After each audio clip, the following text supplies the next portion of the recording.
Comment la grand-mère se fit des amis.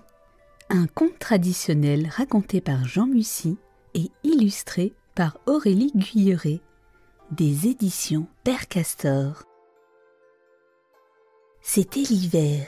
Par une nuit de pleine lune, il faisait un froid vif ce soir-là. Tout était blanc, poussé par le vent, de gros flocons de neige voletaient dans la nuit avant de se poser sur le noyer du jardin. Dans une petite maison isolée, vivait une vieille femme pauvre et solitaire. Une grosse bûche brûlait dans la cheminée.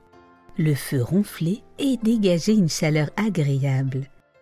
La femme venait de terminer son modeste repas. Elle rapprocha sa chaise de l'âtre et tendit ses mains vers les flammes pour les réchauffer. Une chandelle se consumait lentement sur la table. La vieille femme avait travaillé tout le jour sur son métier à tisser. Elle était fatiguée. Elle bâillait et songeait à se coucher, quand elle entendit frapper à la porte. Qui pouvait bien venir lui rendre visite si tard? La femme alla ouvrir et vit une chèvre noire qui grelottait. L'animal portait un manteau et un petit chapeau blanc que les flocons de neige avaient fabriqué en s'accumulant sur son pelage. « Mais qu'est-ce qui t'amène ?» lui demanda la femme. « Ben, grand-mère, j'ai très froid !» répondit la chèvre. « Accorde-moi l'hospitalité pour la nuit !»« Va vite te mettre au chaud dans la grange !» La chèvre entra aussitôt dans la grange qui était tout à côté. La femme referma la porte et alla se coucher. La maison était endormie quand on frappa à nouveau. La vieille femme se leva, ouvrit la porte et aperçut une poule rousse qui semblait à bout de force. « Que puis-je pour toi ?» lui demanda-t-elle.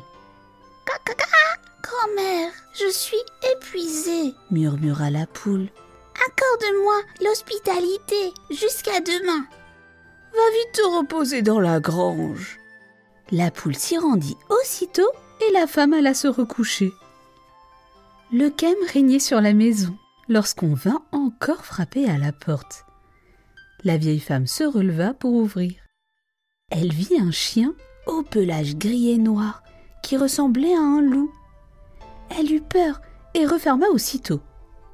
Le chien gratta sur la porte avec ses griffes et la supplia. « Ouf, ouf, tu n'as rien à craindre, grand-mère.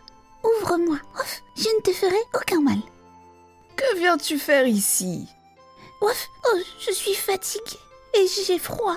Je te demande seulement de m'accorder l'hospitalité jusqu'au lever du jour. »« Va vite te coucher dans la grange, » lui dit-elle.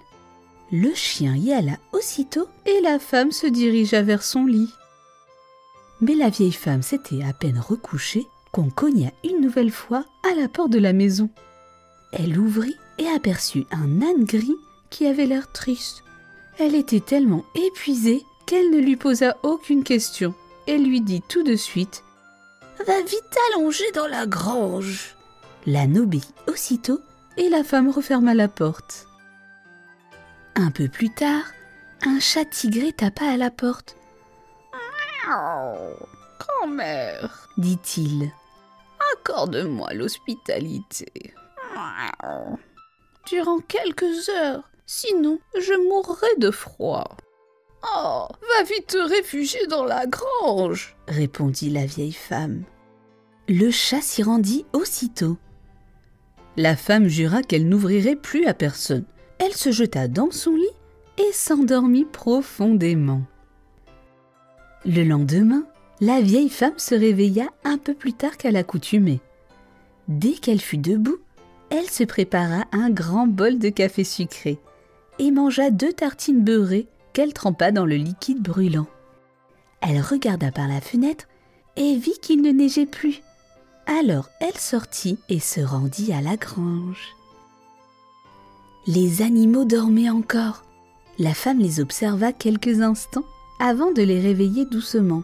« Je vous ai hébergés cette nuit, comme vous me le demandiez, » leur dit-elle. « Mais il vous faut partir maintenant. Je ne peux pas vous garder plus longtemps, car je suis trop pauvre pour vous nourrir tous. » La chèvre bêla et répondit. « Grand-mère, Grand-mère, si tu me gardes, je te donnerai mon lait. Avec mon lait, tu pourras faire des fromages que tu mangeras ou iras vendre au marché. » Puis la poule caqueta et ajouta: « Cacaca! Grand-mère, si tu me gardes, je pondrai pour toi de gros œufs. Tu pourras les gober ou en faire des omelettes. » Le chien aboya ensuite et dit: « Ouf, ouf, grand-mère, si tu me gardes, je protégerai ta maison et ton jardin, et je ferai fuir les voleurs. » Quant à l'âne, il se mit à braire avant de dire: Grand-mère, si tu me gardes, tu pourras utiliser mon crottin comme engrais et récolter ainsi davantage de légumes.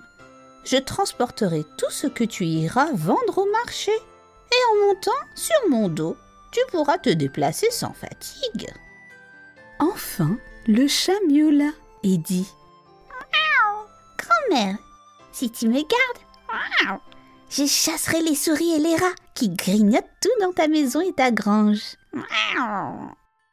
Alors la grand-mère décida de garder les 5 animaux. « Vous me rendez un service, » leur dit-elle, « et surtout, vous me tiendrez compagnie. Je ne serai plus jamais seule. » Alors, est-ce que tu as aimé cette histoire, mon petit Panda Cat? Je t'invite à continuer à me suivre sur notre page et découvrir toutes les nouvelles histoires.